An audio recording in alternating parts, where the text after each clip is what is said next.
menjamin mutu dari suatu produk kefarmasian, ya, maka kita akan membicarakan mulai dari tahap awal yaitu pada bahan baku.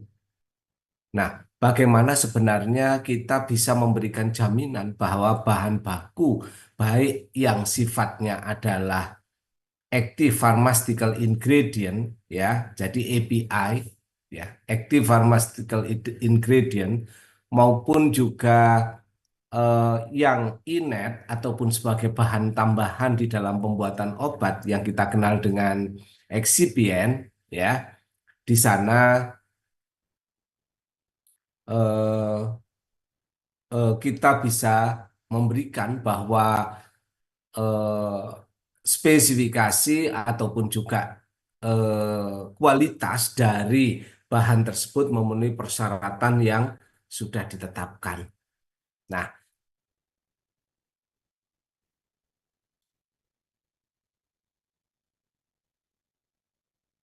oleh sebab itu, nanti akan saya sampaikan bagaimana untuk mengendalikan mutu dari suatu bahan baku, ya. Kemudian kita ambil contoh yang memang pernah terjadi adanya impurities dari bahan baku, ya, yang kemudian menimbulkan terjadinya eh, adverse event ataupun kejadian tidak diinginkan, ya, itu dalam jumlah yang besar, ya. Jadi itu. Nah,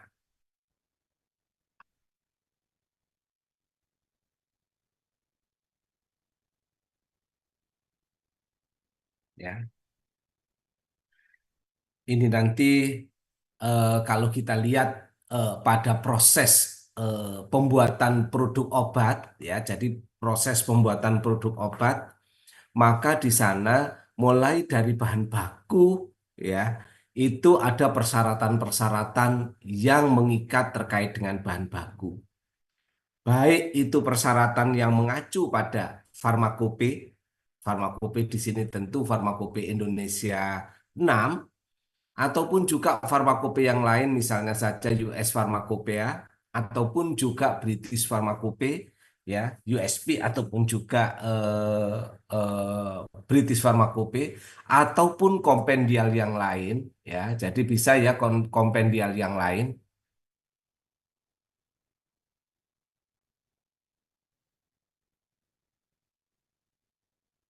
Jadi bisa berupa farmakope, ya, bisa berupa kompendial yang lain, ya, untuk pemenuhan ataupun juga untuk parameter persyaratan dari bahan baku, ya. Misalnya saja pada pertemuan sebelumnya, ini hampir semuanya juga sudah melihat di dalam farmakope, kalau ada suatu produk, misalnya saja pada produk clopidogrel misalnya. Jadi clopidogrel yang akan dibuat menjadi tablet. Maka tentu di sana selain clopidogrel itu ada stearatnya, kemudian juga ada pelincirnya, kemudian juga ada eh, apa, bahan yang memang nanti mudah tablet itu ketika ada di dalam saluran cerna itu mengembang, kemudian pecah gitu ya.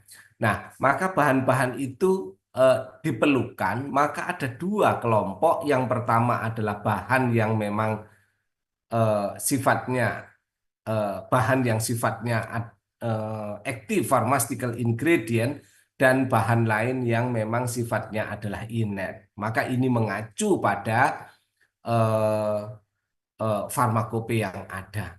Dan juga kalau kita lihat rantai pasok dari bahan baku juga menjadi perhatian.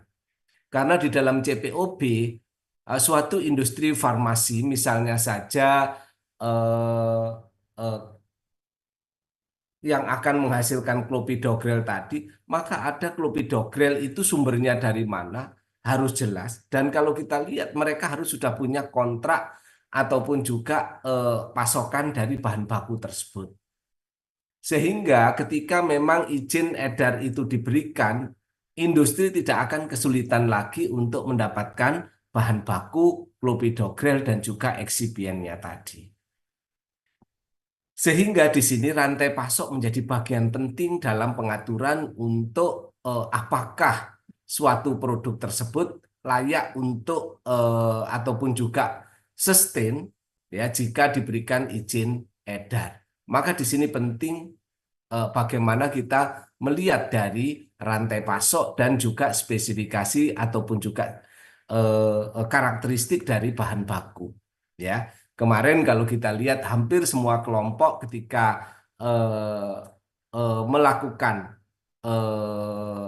literasi terkait dengan bahan baku, saya rasa sudah mendapatkan informasi yang benar, ya, berasal dari farmakope, pemberiannya seperti apa, kelarutannya seperti apa, ya. Terus kemudian juga karakter-karakter yang lain, bahkan jalur sintesis dari senyawa yang akan digunakan sebagai obat itu harus jelas, ya. Nah, pada siang hari ini saya tambah terkait dengan rantai pasoknya. Kemudian ketika bahan baku sudah siap semua, ya, maka di sana ada suatu proses yang dikenal dengan formulasi. Bagaimana proses penimbangan, kemudian proses pencampuran, dan seterusnya, ya, sampai didapatkan suatu formula yang digunakan untuk proses produksi.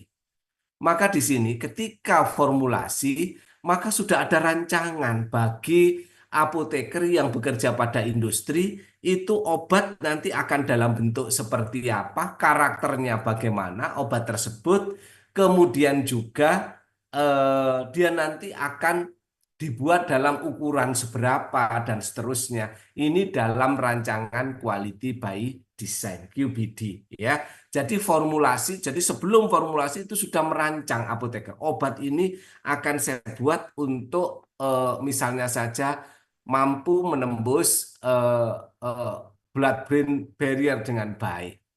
Maka di sana pada saat formulasi ini sudah memikirkan terkait dengan quality by design QBD ini, ya. Jadi sudah ada rancangan desain ke depan obat itu akan dibuat dalam bentuk desain seperti apa, ya. Misalnya saja untuk mencapai blood-brain barrier yang baik, berarti obat tersebut bisa bekerja di otak gitu ya.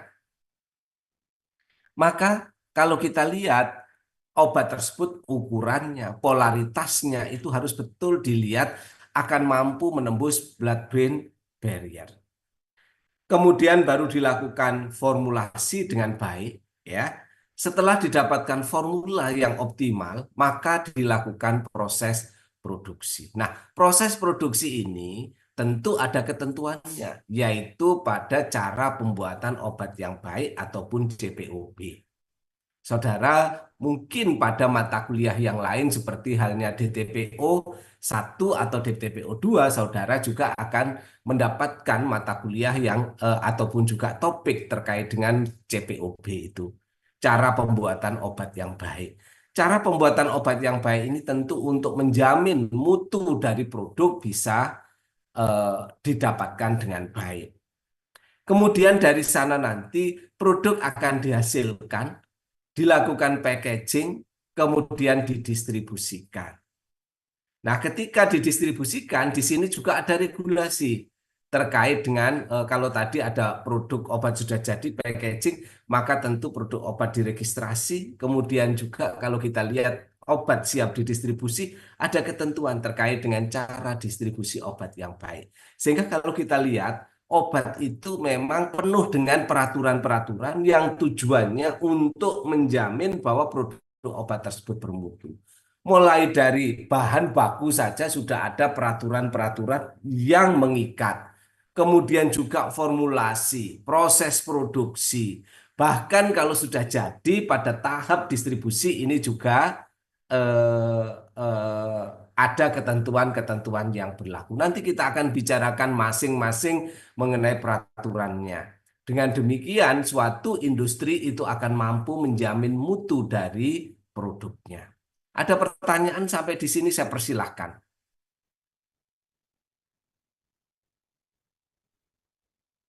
Silahkan kalau ada pertanyaan.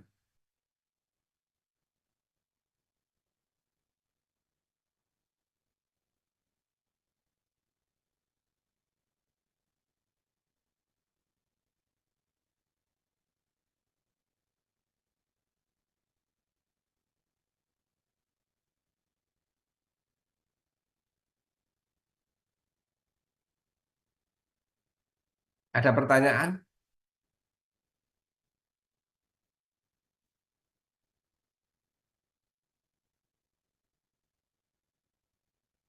Oke, baik.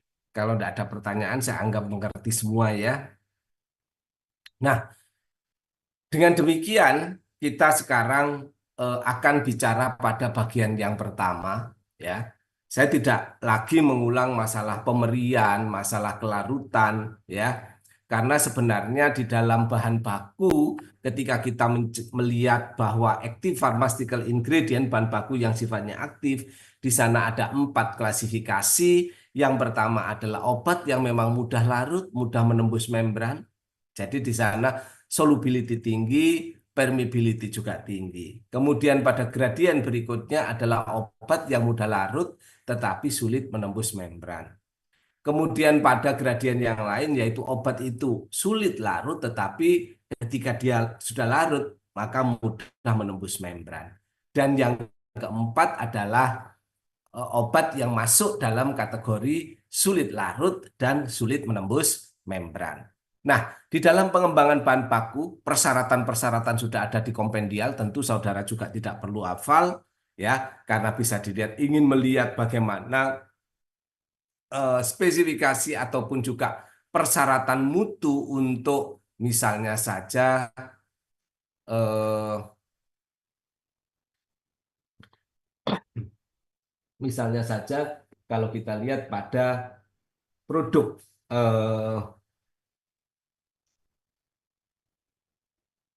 produk misalnya saja alektinib misalnya. Jadi alektinib itu merupakan suatu produk anti cancer ya pada lung cancer yaitu pada non small non small cell lung cancer. Jadi suatu obat yang memang ditujukan untuk mengatasi eh, non small cell lung cancer. Jadi kalau kita lihat pada kanker paru itu ada sel-sel besar, kemudian juga ada sel-sel kecil, kemudian ada sel-sel non eh, eh, eh, small ya. Jadi itu. Nah, dengan demikian kalau ada dikembangkan demikian, saat ini obat itu belum mendapatkan izin edar. Dan kalau kita lihat sedang dibicarakan secara nasional, baik pada Kementerian Kesehatan maupun oleh Badan POM terkait dengan produk tersebut. Nah, dilihat dari spesifikasi bahannya, kalau kita lihat alektinib itu merupakan suatu senyawa ya yang masuk dalam generasi yang kedua. Generasi pertama ini kalau alektinib ini masuk di dalam tirosin kinase inhibitor, senyawa-senyawa yang bekerja pada tirosin kinase inhibitor ya. Ini kalau kita lihat pada generasi pertama itu dia tidak mampu menembus membran blood-brain barrier ya.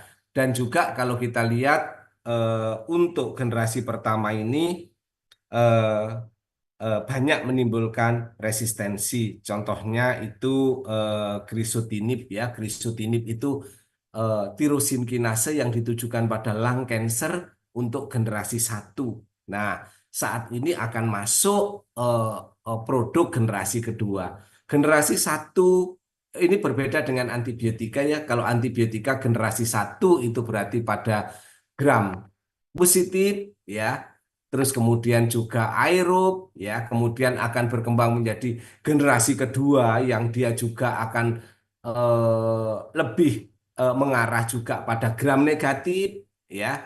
Kemudian kalau yang ketiga itu anaerob dan seterusnya. Ya, itu berbeda penggolongannya mengenai generasi 1, 2, 3. Nah, kalau untuk golongan tirosin kinase ini untuk generasi 1 itu adalah dia tidak bisa menembus atau kemampuan untuk menembus blood-brain barrier itu rendah. Kemudian juga banyak eh, resistensi ataupun juga toleransi yang terjadi, ya. Kemudian untuk generasi kedua, misalnya yang sekarang dibicarakan adalah alektinib, ya. Alektinib ini mampu menembus blood-brain barrier. Ini ditujukan apa? pada sel kanker yang memang sudah metastase ke otak. Kalau metastase ke otak, jadi menyebar di otak, di situ bisa diberikan alektinib ya. Dengan demikian, maka alektinib yang sudah bisa menembus blood-brain barrier, maka di situ akan mempunyai efektivitas yang baik untuk membunuh sel-sel kanker yang bermetastase ke otak. Nanti akan muncul generasi yang ketiga, jadi generasi dua aja belum masuk ke Indonesia gitu ya. Eh, Generasi di Amerika sudah merancang generasi ketiga, yaitu lorlatinib. Ya, lorlatinib itu selain mampu menembus blood-brain barrier yang baik, ya, juga resistensinya bisa eh, apa? eh, eh, rendah, ya. Jadi dia tidak untuk yang memang resisten itu bisa diatasi dengan lorlatinib ini, ya. Jadi itu. Nah, maka di sana kalau terkait dengan pemberiannya, bahan bakunya, kelarutannya, kemudian juga potensinya, kemudian ketahanan dia atau karakter dia pada eh, suhu tertentu, cahaya matahari, kemudian juga kalau kita lihat pada stabilitasnya. Jadi bahan baku juga harus dilihat stabilitas itu terhadap oksidasi biasanya apakah dia mudah teroksidasi atau tidak ya. Kemudian juga potensinya ya. Jadi berarti di sana harus melekat persyaratan-persyaratan untuk bahan baku tersebut. Nah, itu hal yang mungkin saudara harus kuasai. Jika tidak, maka kasus yang dulu pernah terjadi itu bisa saja akan terulang kembali ya.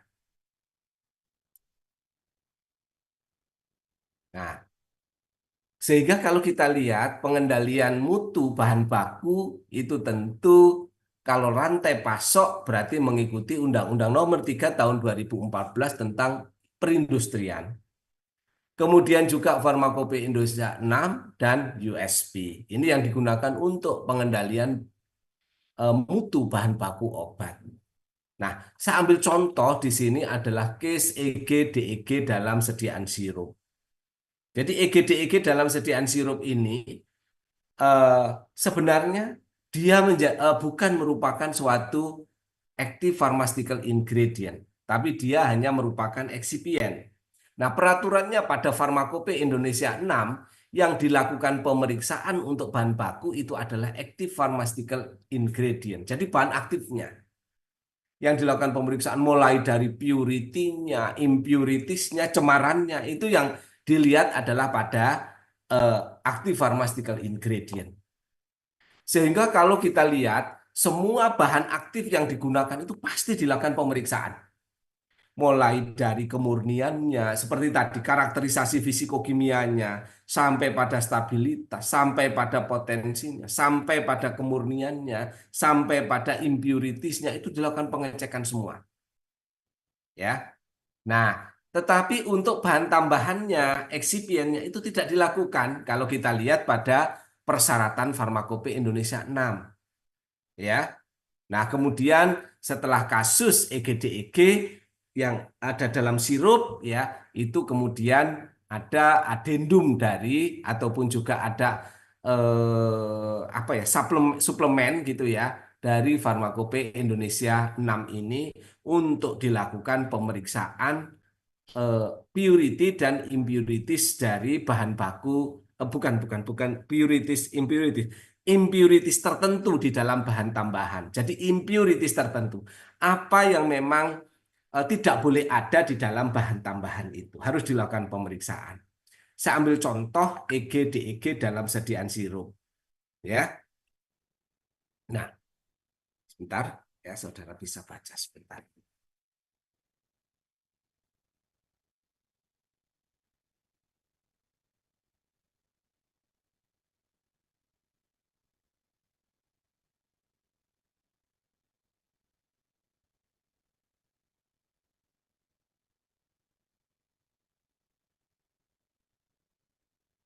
Saya lanjutkan. Jadi kalau kuliah di ruangan saya itu banyak iklannya gitu ya.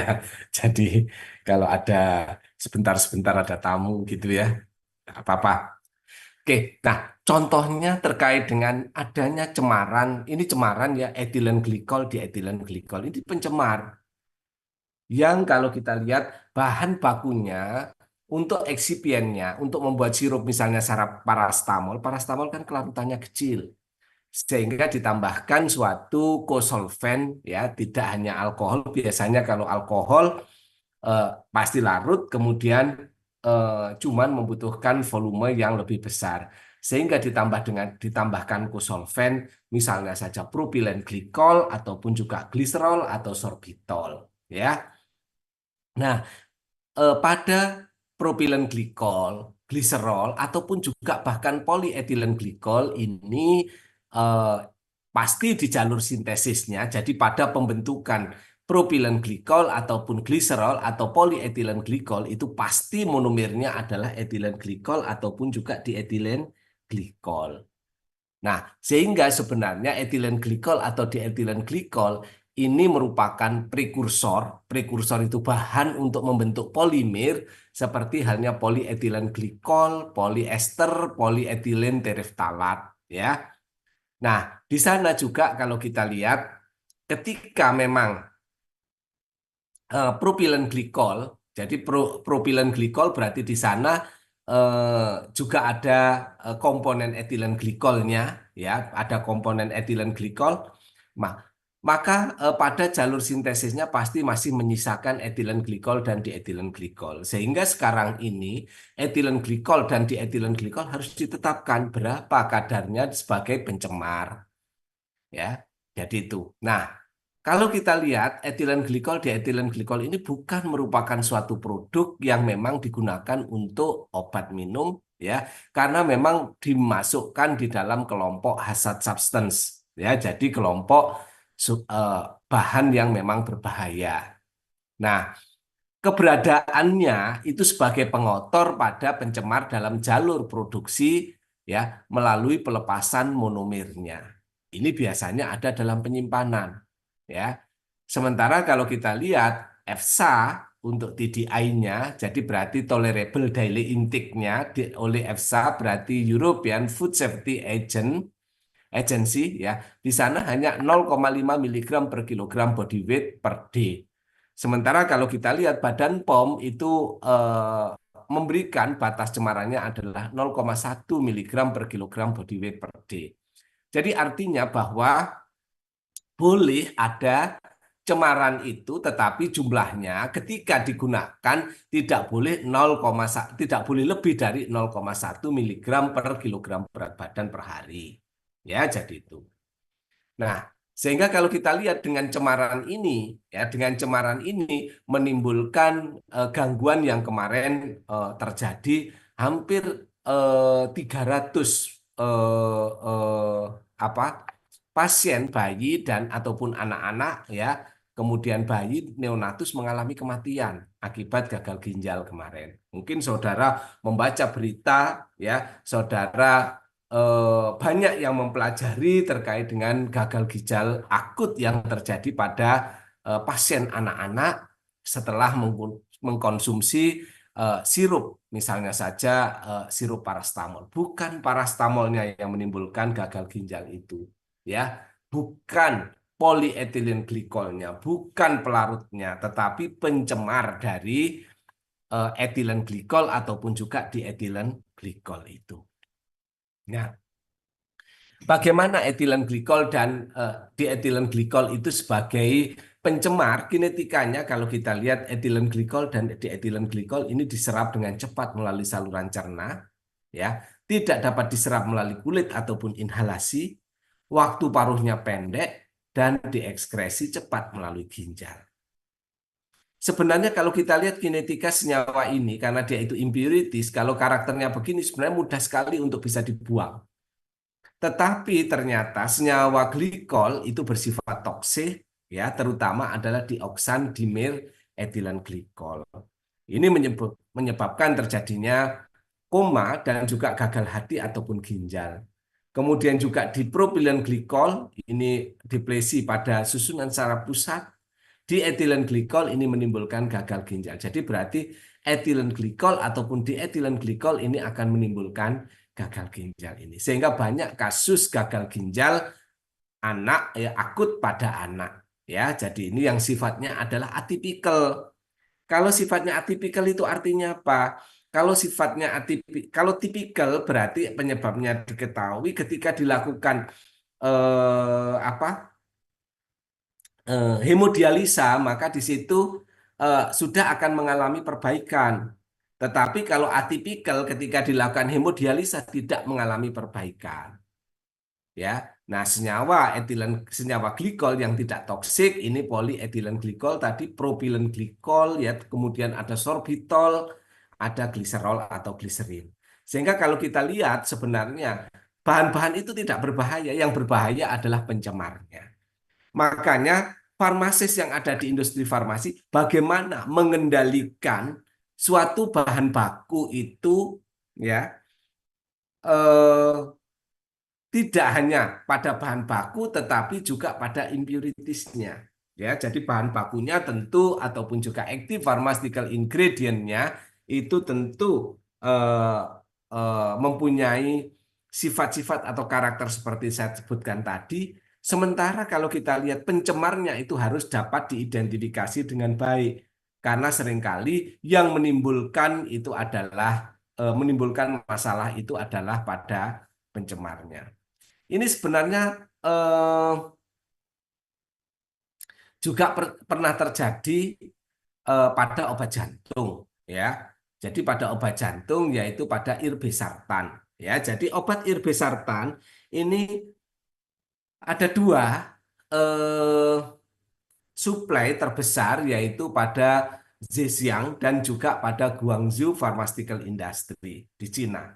Ya, dua eh, eh, industri ini, dua industri ini menghasilkan bahan baku untuk irbesartan diimpor di Indonesia. Irbesartannya tidak ada masalah, tetapi ada eh, senyawa pencemar yang dia itu berasal dari jalur sintesisnya, berarti dari pereaksi-pereaksinya tersisa di sana. Akibatnya apa? Irbesartan yang memang ditujukan untuk pembuatan produk obat yang berfungsi sebagai antihipertensi karena dia masuk di dalam ARB, angiotensin receptor blocker, ya, ternyata mempunyai efek samping yang lain, ya. Ternyata efek samping itu ditimbulkan oleh pengotornya, oleh impuritiesnya. Sehingga pada saat itu hampir 6 industri farmasi yang menghasilkan produk irbesartan yang berasal dari, yang bahan bakunya itu berasal dari Guangzhou Pharmaceutical Industry itu ditarik dari peredaran. Ya, jadi sekali lagi penarikannya bukan karena masalah irbesartannya, bukan karena bahan utamanya, tetapi justru masalahnya adalah pada bahan cemarannya. Ya, jadi itu. Sama EGDEG juga demikian.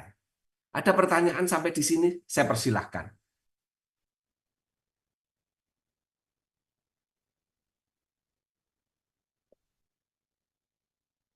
Silahkan. Tidak ada Saya, pertanyaan? saya ingin bertanya, Prof. Ya, silahkan.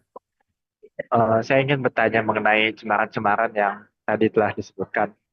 Eh, apakah ada potensi cemaran lain dari, kan seperti diketahui, eksibien itu kan ada banyak jenisnya, Prof.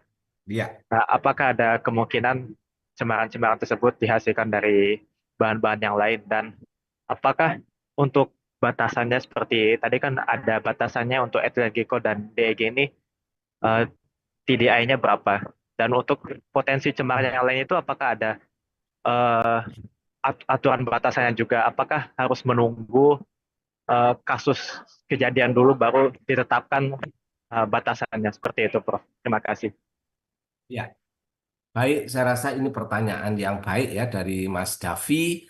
Jadi, apakah setiap bahan itu impuritiesnya sudah tertentu dan kadarnya sudah tertentu dan ditetapkan di dalam kompendial ataupun juga pada eh, eh, dokumen resmi dari eh, autorisasi ya, berarti di sini pemerintah ya.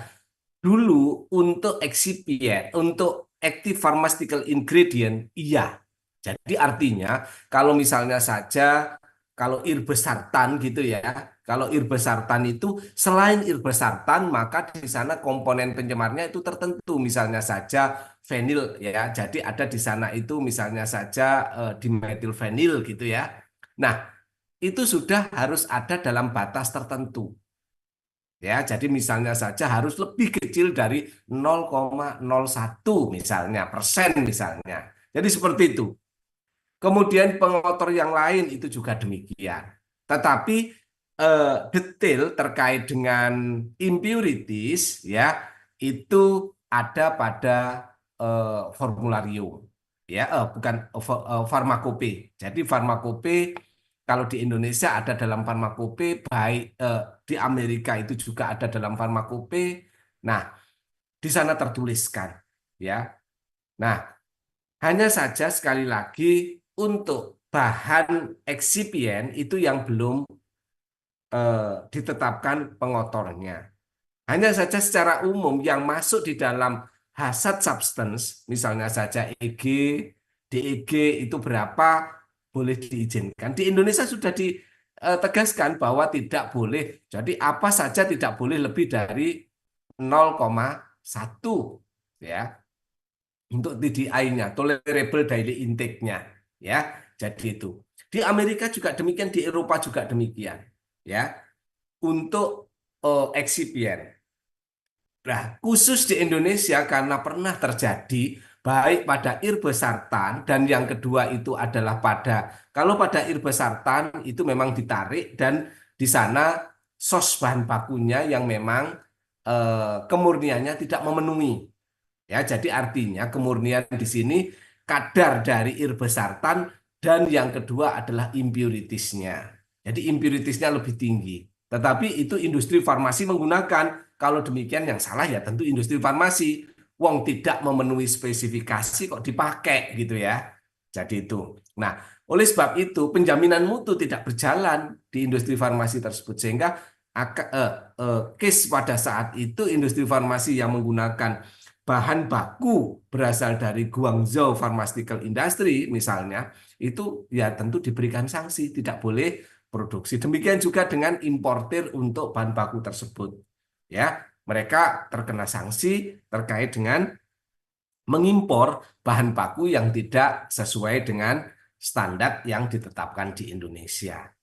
Nah, kemudian untuk yang eksipien, jadi sekali lagi eksipien itu tidak per bahannya, tidak per bahan bakunya, ya. Misalnya saja polietilen glikol, propilen glikol, itu tidak tegas di situ itu di etilen apa etilen glikolnya sekian, maksimum, di etilen glikolnya maksimum sekian, tidak demikian.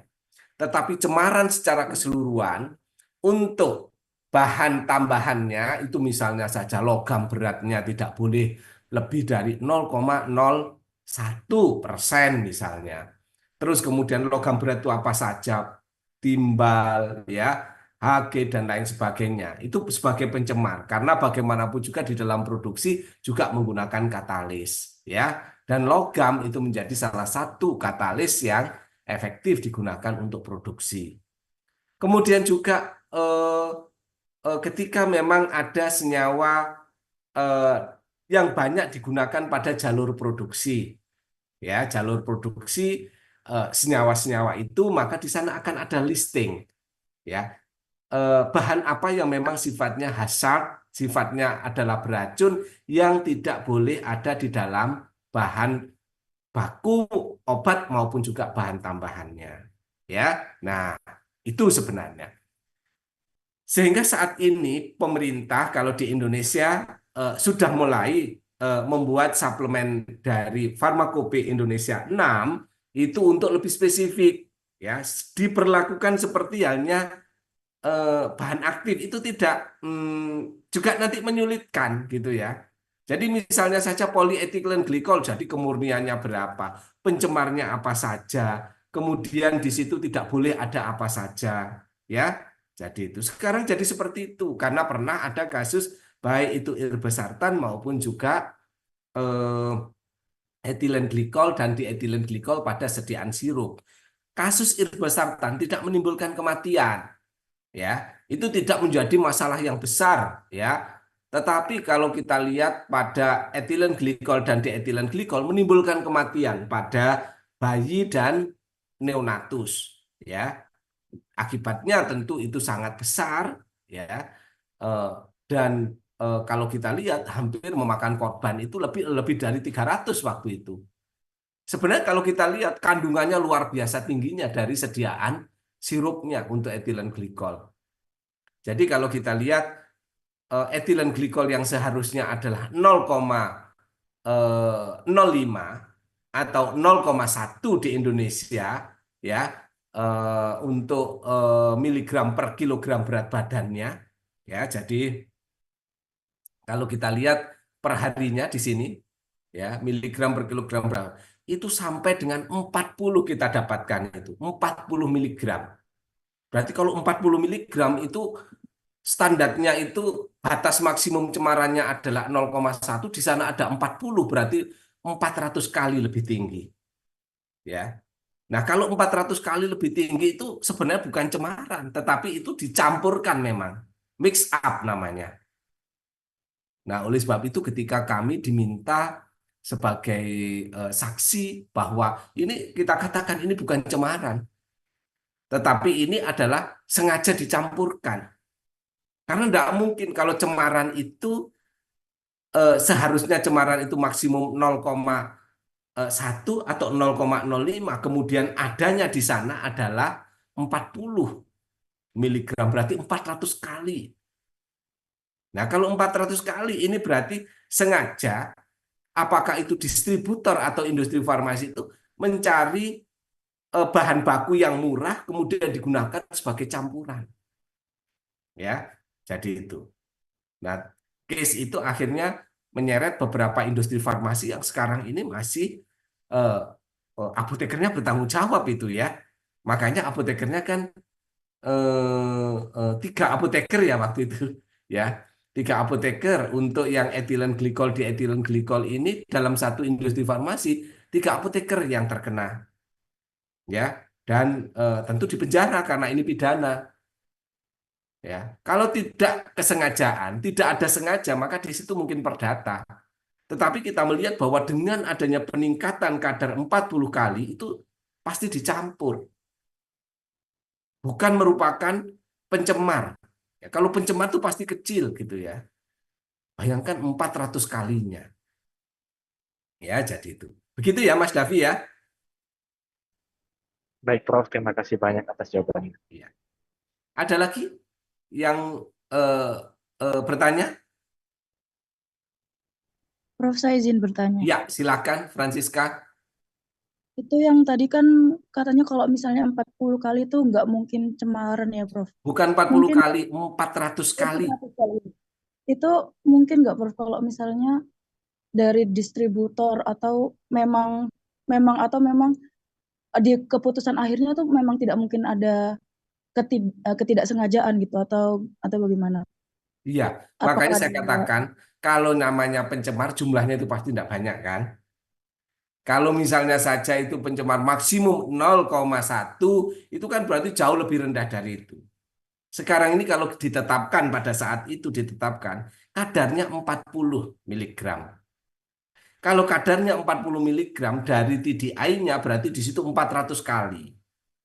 Kalau 400 kali berarti sebenarnya itu ada upaya pencampur gitu, ya. Etilen glikolnya itu memang dicampur gitu, ya. Propilen glikol itu kan mahal. Etilen glikol itu murah. Karena etilen glikol itu digunakan sebagai coolant. Jadi sebagai coolant baik itu AC, kemudian juga apa? Ini eh, apa untuk mesin itu, ya, pendinginnya mesin, ya. Pasti lebih murah.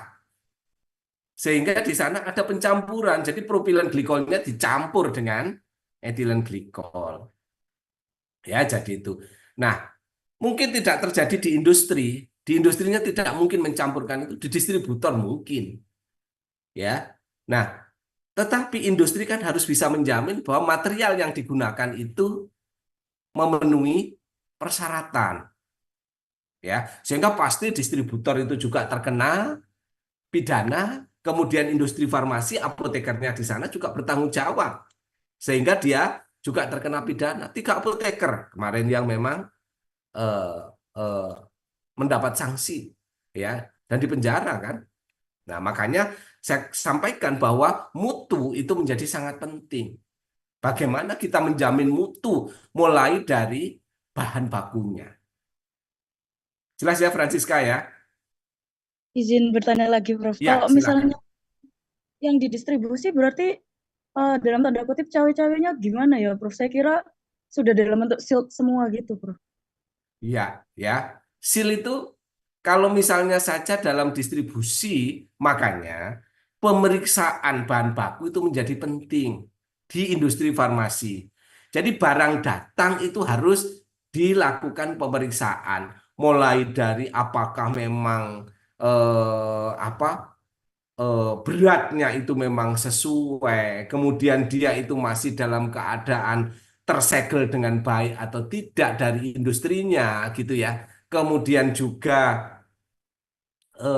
apa ketika dilakukan sampling ya, ketika dilakukan sampling, ingat bahan industri, kalau industri beli bahan baku itu tidak 1 kilo 2 kilo, tetapi dalam jumlah berton-ton, ya, sehingga mereka akan lakukan sampling, pemberian itu menjadi penting, bagaimana warnanya, misalnya saja di situ tertulis opak gitu ya, opak itu berarti antara putih dan jernih ya, antara putih dan, tapi ketika didapatkan bahan itu putih ya tidak boleh diterima, ditolak gitu ya, ukuran partikelnya, bentuk kristalnya itu harus dilakukan pemeriksaan.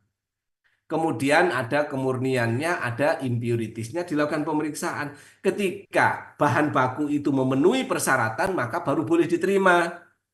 Kalau misalnya saja segelnya sudah rusak, ya tidak boleh diterima. Lah ngapain farmasi apoteker sebagai penerima di sana, seal sudah rusak diterima. Siapa siapa yang bisa menjamin dalam perjalanan tidak ditambahkan sesuatu di sana? Ya, jadi itu. Nah, oleh sebab itu ada bahan itu dalam bentuk seal yang memang dijual dan diterima sampai pada industri farmasi. Tetapi ada juga bahan itu yang memang di-repacking pada distribusi. Ya. Nah, ketika memang repacking harus diyakinkan bahwa barang yang di-repacking itu masih sama seperti halnya sebelumnya yang berasal dari industrinya. Ya, jadi itu. Sehingga kalau kita lihat, loh, apakah di industri farmasi bertanggung jawab? Ya bertanggung jawab. Karena dia yang memang memeriksa sebelum barang itu masuk untuk digunakan sebagai bahan baku di dalam produksi. Ya, loh, terus berarti terkait dengan distributor, ya distributor juga pasti akan terkena pidana terkait dengan itu ketika memang mencampurkan tanpa karena distributor nanti itu akan mengacu pada cara distribusi yang baik. Cara distribusi yang baik mulai dari bahan baku sampai dengan produknya. Ya, jadi itu. Begitu ya, Francisca. Baik, Pak. Terima kasih. Ya, jadi ingat semua orang di situ yang memang terlibat di dalam proses baik itu eh, penyiapan dari bahan baku sampai dengan produksi di sana memegang peran penting untuk menjamin mutu itu. Ya, jadi sama misalnya saja ketika saudara di apotik ya, saudara di apotik itu ketika membuat bahan atau obat racikan ya, kalau saudara itu seorang apoteker itu tidak disumpah, seorang apoteker tidak mengedepankan etika dan norma, bisa saja saudara mengganti itu. Orang lain, pasien yang menerima tidak akan tahu obat itu isinya apa. Ya, jadi itu. Nah, oleh sebab itu kita di dalam menjalankan pekerjaan kefarmasian di sana disumpah dulu. Ya. Kemudian juga selain disumpah, kita juga ada etika dan norma bagaimana kita menjalankan praktek profesional. Ya, ini penting, ya, ini penting, ya. Di industri juga demikian. Sekarang misalnya saja saudara membuat puyer, kemudian saudara kapsul ya, itu kalau misalkan dicampur-campuran tuh, saudara kurangi bahannya juga tidak ada yang tahu. Saudara ganti bahannya juga tidak ada yang tahu. Ya, jadi itu. Jelas ya?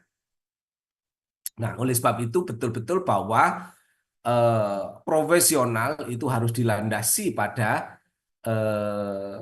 janji kita, sumpah kita, dan juga pada nilai-nilai luhur profesi itu serta etika dan norma. Ya, makanya saudara eh, kalau di farmasi ya, baik itu farmasi maupun kedokteran, curang itu tidak boleh sejak dari mahasiswa. Ya, oh, Pak, sejak kecil, Pak. Loh, kalau sejak kecil agak sulit ya. Misal dulu pernah mencuri mangga di tetangganya gitu ya.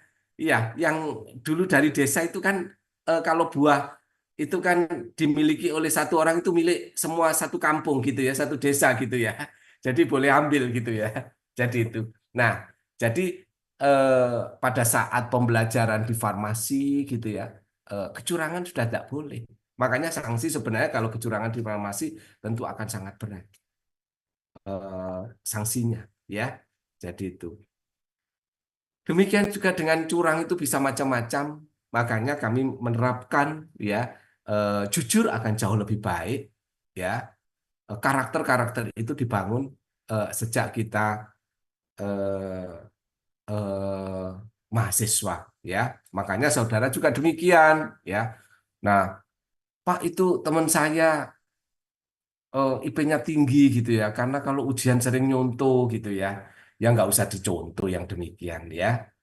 Jadi meskipun IP 3,5 gitu, tapi sering nyontoh masih tetap baik yang jujur dengan IP 3,9 gitu ya. Ya, jadi itu. Ya, ada ya. Banyak ya yang IP-nya 3,9 dan jujur ya. Ya. Makanya saya senang kalau mahasiswa farmasi itu ada campaign ya terkait dengan etika, terkait dengan moral, terkait kejujuran, itu adalah hal yang penting. Ya, jadi itu. Baik, akan saya lanjutkan. Nah, ketika seseorang itu menggunakan suatu produk yang mengandung etilen glikol di etilen glikol, maka akan ada dampak. Ya, setelah menelan etilen glikol, ya, dia dengan cepat diserap, ya, dan tentu impact-nya itu akan tergantung dari lamanya pemaparan dan tingkat pemaparan. Tingkat itu banyak tidaknya paparan itu. Tahap pertama itu terjadi pada efek neurologis, ya, jadi berupa depresi. Depresi itu berarti penekanan pada saraf pusat, misalnya saja mulai terjadi lesu, kejang, koma, ya. Kemudian tahap kedua ini setelah 12 sampai dengan 24 jam, ya, ini ditandai dengan asidosis metabolik, ya. Jadi di dalam tubuhnya mengalami penurunan pH-nya, berarti asidosis metabolik karena adanya akumulasi dari asam etilen glikol, ya. Jadi itu terutama pada asam glikolat ya, dan ini nanti akan berpengaruh pada perubahan osmolalitas dan jumlah anion yang ada di dalam sirkulasi sistemik kita. Kemudian pada 24 sampai dengan 72 jam setelah satu hari biasanya mengkonsumsi itu, maka tentu di sana ya akan terjadi ekskresi dari urin yang mengandung asam oksalat, bahkan kalau kita lihat akan ada eh, eh, penumpukan batu ya pada ginjal ya, batu oksalat, kemudian akan menimbulkan terjadinya kematian pada sel-sel saraf yang melakukan eh, filtrasi ya maupun juga resorpsi sehingga dikenal dengan nefropati dan akhirnya akan terjadi gagal ginjal. Ya, jadi itu. Nah, seperti tadi kalau dia itu atipikal, dilakukan hemodialisa itu tidak akan memperbaiki kondisi itu. Tetap kondisinya buruk. Ya, jadi itu. Ini kalau kita lihat pada keadaan setelah adanya eksposur dari EGDEG yang sebagai pencemar dalam produk obat. Makanya kemarin sampai meninggal itu dalam jumlah yang besar. Ya. Nah, sebenarnya untuk EG-DEG sebagai impurities, sebagai pencemar itu sudah menimbulkan keracunan pada beberapa negara dalam kurun waktu eh, yang panjang ya. Seperti di United States juga pernah terjadi tahun 37. Haiti ya 2 kali terjadi 95 dan 96 ya. Kemudian India, Nigeria ya. Ini tahun 98, di Panama 2006. Dan kalau kita lihat di Indonesia ini terjadi bersamaan dengan Gambia pada tahun 2022 lalu ya. Jadi pada tahun 2022 berarti saudara waktu itu mau masuk farmasi gitu ya. Iya, betul ya. Tahun 2022, saudara angkatan 2022 ya. Jadi itu. Nah, kematian karena gagal ginjal akut ini disebabkan adanya kontaminasi DEG dalam gliserin yang digunakan sebagai kosolven pada sediaan sirup parastamol. Ya, makanya kalau kita lihat demikian betul bahwa kita merancang mutu yang dimulai dari bahan baku itu menjadi sangat penting. Nah, pada Farmakope Indonesia edisi 6 dan USP di sana, monografi gliserin dan propilen glikol, di sana persyaratan uji batas EG dan DEG. Jadi ada persyaratannya dengan menggunakan spektroskopi infrared dan kromatografi gas, ya, bahwa keberterimaan tidak lebih dari 0,1%. Jadi sudah ada ya saat ini ya, baik itu di Farmakope Indonesia 6 ya, lengkapnya pada suplemen dan juga di USP ya. Jadi itu. Kemudian pada monografi propilen glikol ya, ini pada gliserin dan propilen glikol. Pada monografi propilen glikol ini persyaratannya dilakukan ya. Metodenya kolorimetri ya. Karena tergantung ya apakah senyawa itu nanti bisa ditetapkan atau tidak ya, tergantung. Yang utamanya kalau gliserin gitu ya tidak ada masalah jika kita menggunakan IR maupun juga kromatografi gas ya. Tetapi ketika propilen glikol maka kolorimetri ini menjadi pilihan, terutama pada polietilen glikol dengan BN450 ya. Nah, kemudian kriteria keberterimaannya tidak boleh lebih dari 0,25%. Ya, jadi di sini persyaratannya 0,25%, tidak boleh lebih dari itu impuritiesnya. Kemudian metode kromatografi gas ini jika kurang dari 450 ya, keberterimaan tidak boleh lebih dari 0,25%. Ya, jadi itu. Nah, ini contoh bagaimana kita mewaspadai dan menjamin bahwa bahan baku yang digunakan ini sesuai dengan persyaratan, tentu persyaratan keamanan pada penggunaannya. Kemudian kalau kita lihat pada negara-negara maju ICH country ya, jadi mereka yang sudah melakukan harmonisasi itu mereka bersepakat dengan menggunakan guideline untuk residual solvennya ya. Jadi artinya pelarut yang ada residu ya, maka di sana etilen glikol jumlahnya harus dibatasi ya. Kemudian ada jumlah maksimum eksposur yang boleh eh, dikenakan. Jadi eksposur itu boleh kurang lebih 6,2 mg per hari ya. Kemudian juga penentuan sisa dari pelarut etilen glikol juga dilakukan baik pada bahan baku eksipien maupun juga produk jadinya. Ya, jadi dia diujinya itu pada bahan baku diuji, kemudian produk jadinya juga diuji sebagai kontaminasi atau pencemar. Kemudian FDA guideline untuk industri. Jadi FDA itu juga mempunyai guideline untuk industri. Ya, ini banyak sekali yang diterbitkan untuk guideline for industry ini. Nah, testing dari gliserin untuk dietilen glikol tahun 2007 memberikan rekomendasi untuk menghindari penggunaan gliserin yang terkontaminasi DEG dan mencegah terjadinya keracunan penggunaan DEG, karena di Amerika pernah terjadi. Ya. Sehingga di sana dihindari adanya cemaran untuk DEG ya. Nah, ada pertanyaan sampai di sini?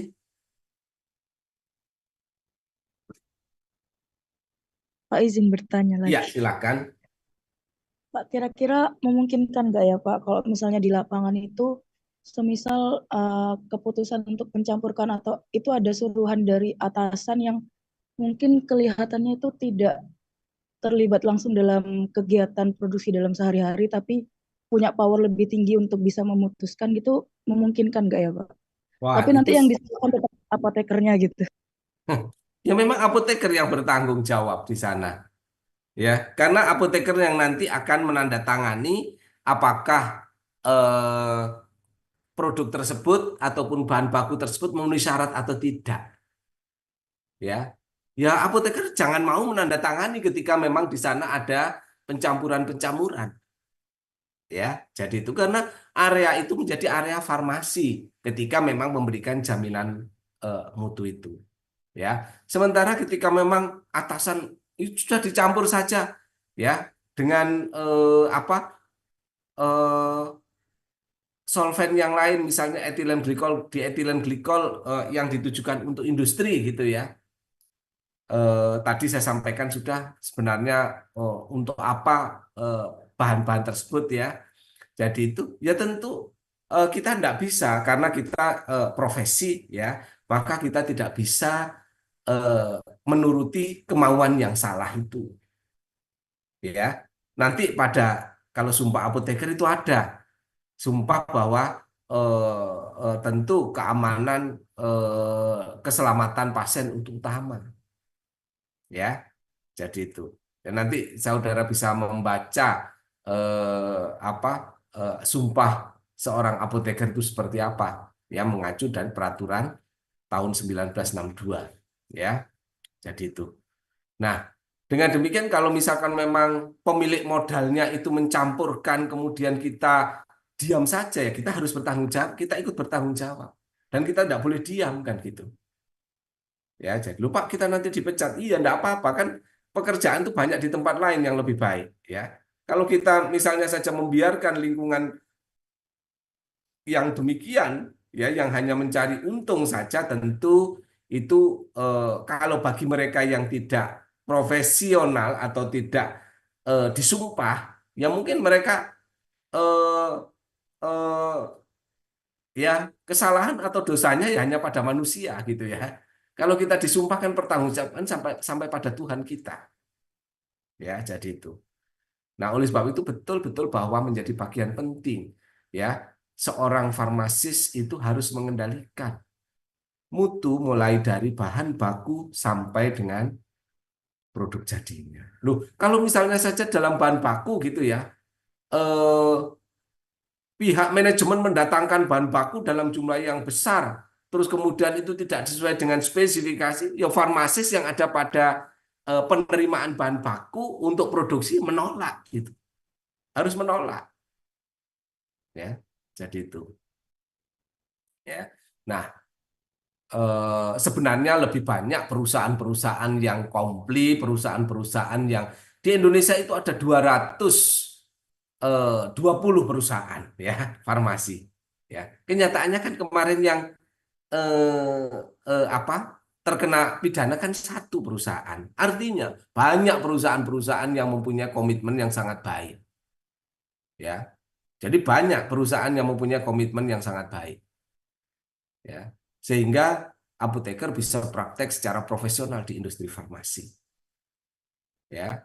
220 dan yang kena case itu kan satu. Sebenarnya ada beberapa perusahaan ternyata setelah dilakukan penelitian atau penyidikan lebih lanjut kan mereka eh, tidak ada masalah karena kadar dan lain sebagainya masih di bawah dari persyaratan yang ada. Itu ya. Baik Pak, terima kasih. Ya. Ada lagi? Ya yang menyimpang-menyimpang itu biasanya jumlahnya sedikit kok, nggak usah khawatir ya. Saudara kalau bekerja pada karena industri itu menjamin mutu, satu produknya enggak kepake karena mutu itu sudah akan ya pasti akan bangkrut.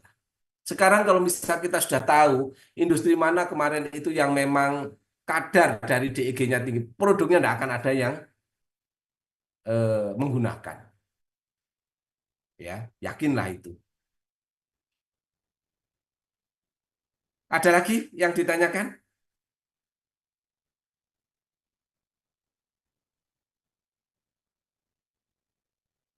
Baik, kalau tidak ada yang ditanyakan, saya rasa cukup dulu ya kuliahnya. Ada yang masuk sesudah